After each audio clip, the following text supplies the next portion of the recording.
রায়হানের তো বিয়ে দেখাতে পারলাম না, রায়হান রে এখানে খাওয়াই দে একটু।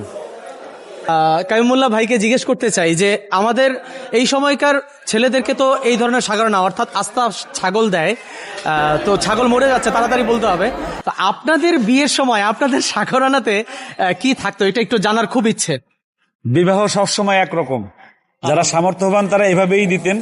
এখন একটু ভালো ঘরে হয়, তখন আমরা বিবাহ খেতাম দেখা যেত চকে, বা আমাদের সময় ওই নাড়া বলে গোপালগঞ্জে, ওই নাড়া বিছাই এতে খানা খাইতে দিত।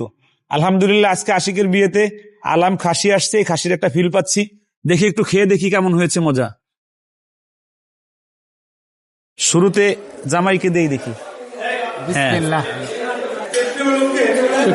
আচ্ছা, এখানে মুজাহিদ ভাইয়ের একটু খাওয়াই। ধন্যবাদ।